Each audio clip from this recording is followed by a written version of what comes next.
Hello everyone शांति पाठशाला को मु आपण मानंकु स्वागत जनाउछि।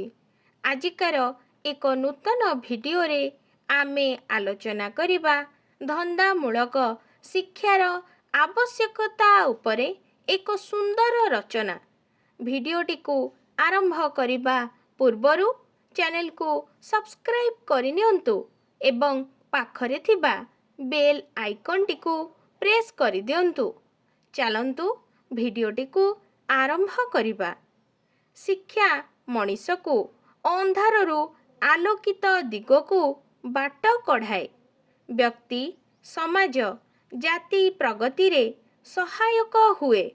तेबे पुस्तकगत विद्या जनकु वृत्ति जोगाई देबारे सहायक होइथाए। वृत्ति कहिले केवल सरकारी कार्यालय रे किछि वृत्ति करिबा ता नुहे।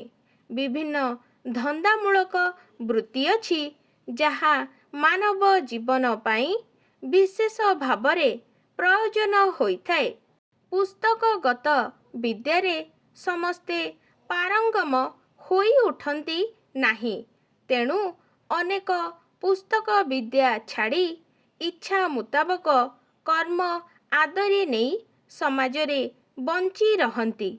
सेही इच्छा मुताबक कार्य को जदि उपयुक्त शिक्षा माध्यमरे व्यक्ति बुझी पारे बा कार्य रे लगाई पारे तेबे जीवन रे से अधिक सफलता पाई पारिबो। आम देश कृषि प्रधान देश। अधिकांश लोक एठारे कृषि और अन्यान्य पारंपरिक कार्य करी जीविका निर्वाह करती। आम देशरे भू संपद, वन्य संपद, जल संपद आदि विभिन्न प्राकृतिक संपद परिपूर्ण रहिछि। विज्ञान और प्रजुक्ति विद्यार सहायतारे एहार सुविनियोग कराई पारिले देशरे अनेक समस्या दूर होई पारिबो। तेबे ए सबु कर्म पाई उपयुक्त वैषयिक ज्ञान कौशल कर्माभिमुखी मन दरकार। एबे भी आम देशरे अनेक शिक्षित व्यक्ति बेकार अछंती। सेमाने जेउ विद्या को आयत करी शिक्षित होइछंती केवल चाकिरी पछरे गोड़ाइबा सार हेउछि। चाकिरी न पाइले हताश होई घरे बसी रहुछंती, अन्यर बोझ पालटुछंती।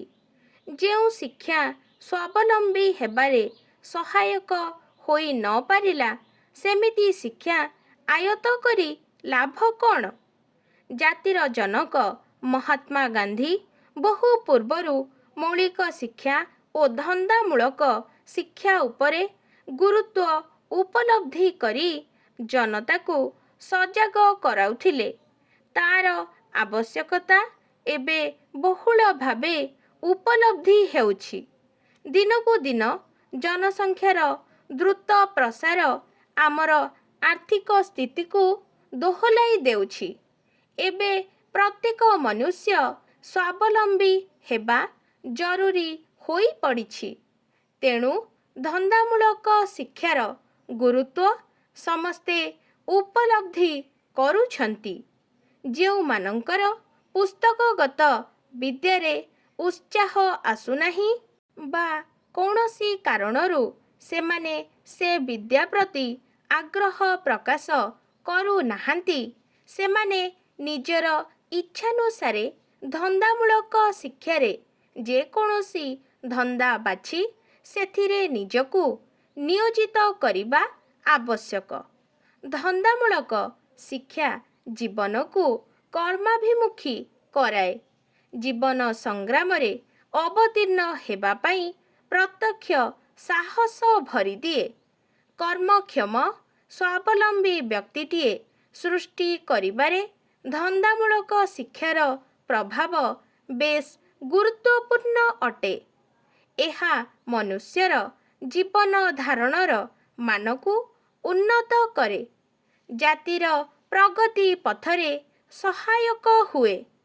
एहाकु सफलतार ଶୀର୍ଷକୁ ଉଠାଇ ନିଏ ବୈଷୟିକ ଜ୍ଞାନକୌଶଳ। ଏଥିପାଇଁ ଆବଶ୍ୟକ ପ୍ରଶିକ୍ଷଣ, ଯନ୍ତ୍ରପାତିର ସଦୁପଯୋଗ କରାଯାଇ ଉତ୍ପାଦନ ସ୍ତରରେ ଉନ୍ନତି ଆଣିବା ଆବଶ୍ୟକ। ଏହି ଶିକ୍ଷାକୁ ପ୍ରାଥମିକ ସ୍ତରରୁ ଗୁରୁତ୍ୱ ଦେବା ଆବଶ୍ୟକ, ଯାହାଦ୍ୱାରା କି ଛାତ୍ରଛାତ୍ରୀମାନଙ୍କ ମଧ୍ୟରେ କର୍ମ ବିମୁଖତା ପରିଦୃଷ୍ଟ ହେବ ନାହିଁ। ସେହି କାରଣରୁ ପୂର୍ବେ ଗୁରୁକୁଳ ଆଶ୍ରମରେ ବିଦ୍ୟାର୍ଥୀମାନଙ୍କୁ ବେଦ, ପୁରାଣ, ପୋଥି ଇତ୍ୟାଦି ବିଷୟରେ ଗୁରୁ ଧାରଣା ଦେବା ସହିତ ଅନେକ ଧନ୍ଦାମୂଳକ କାର୍ଯ୍ୟରେ ଲଗାଉଥିଲେ। କୃଷି, ପଶୁପାଳନ, ବନ୍ୟ ଔଷଧ ସଂଗ୍ରହ ଓ ତାହାର ପ୍ରୟୋଗ ଇତ୍ୟାଦି ଅନେକ କର୍ମ କରାଇ ବିଦ୍ୟାର୍ଥୀକୁ ପାରଙ୍ଗମ କରାଉଥିଲେ।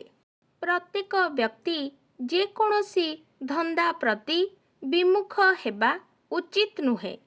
ଯେଉଁ ଶିକ୍ଷା ମଣିଷକୁ ସ୍ୱାବଲମ୍ବୀ ହେବାକୁ ସହାୟକ ହୁଏ, ସେ ଶିକ୍ଷା ପ୍ରତି ଆମର ସମ୍ମାନବୋଧ ଓ ଶ୍ରଦ୍ଧା ରହିବା ଦରକାର। ଆଜିକାର ଭିଡ଼ିଓଟି ଆପଣଙ୍କୁ କିପରି ଲାଗିଛି କମେଣ୍ଟ ମାଧ୍ୟମରେ ନିଶ୍ଚୟ ଜଣାଇବେ ଏବଂ ଲାଇକ୍, ସେୟାର, ସବସ୍କ୍ରାଇବ୍ କରିବାକୁ ଜମାରୁ ଭୁଲିବେନି। ଧନ୍ୟବାଦ।